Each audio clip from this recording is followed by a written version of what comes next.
Ah, bonjour. Je m'appelle Maxime Labrec, je suis doctorant en études cinématographiques à l'Université de Montréal et aujourd'hui je vous parlerai pas nécessairement de mon projet, mais celui de mon directeur qui est Richard Bégin, alors qui est professeur aussi à l'Université de Montréal. Donc son projet s'intitule De l'image traumatique comme chose publique pour une esthétique de la mobilité numérique. Immersion, communication, représentation. Alors voici un objet qui est assez commun aujourd'hui. Un téléphone portable, mais qui possède aussi une caméra vidéo, avec laquelle, bien entendu, on peut saisir des images sur le vif qu'on partage en un instant. Ça peut donner lieu au meilleur comme au pire, et pour ma démonstration, donc j'aurai besoin de ceci, mais aussi d'un chat. Alors disons que je filme mon chat en train de faire quelque chose de cocasse. Je veux évidemment partager la chose, et les gens commentent. Oh mon Dieu, ce chat est incroyable! Mais dans un contexte de catastrophe naturelle ou d'acte de terrorisme, par exemple, si quelqu'un est présent sur les lieux avec son téléphone portable et qu'il filme le tout, et qu'ensuite ces images sont partagées, évidemment que l'effet créé est tout à fait particulier.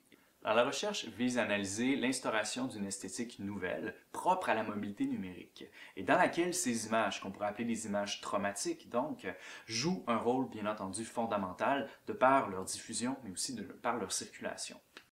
Alors imaginons que je sois chez moi qu'il y ait soudainement un tremblement de terre. Je filme le tout, je partage ensuite, ce qui rassemble et mobilise les gens de manière à produire un espace commun virtuel, instaurant ici une culture du désastre inédite jusqu'ici. Et c'est sûr que l'impact sera beaucoup plus grand avec une vraie catastrophe plutôt qu'une qui est simulée.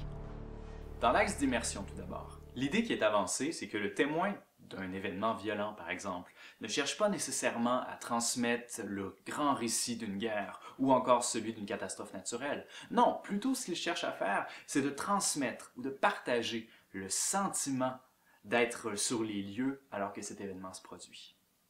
Dans l'axe communication, les images traumatiques entrent dans l'ordre du discours. Alors, on a plusieurs acteurs discursifs à ce moment-là, que ce soit des sites de médias sociaux ou encore des intermédiaires journalistiques qui reprennent un peu à leur sauce ces propres images traumatiques.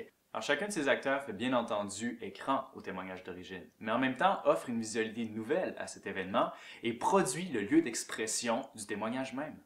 Finalement, dans l'axe représentation, seront analysées des œuvres de fiction qui, cette fois-ci, reprennent l'ambiance suscitée par la production d'un espace virtuel et éphémère.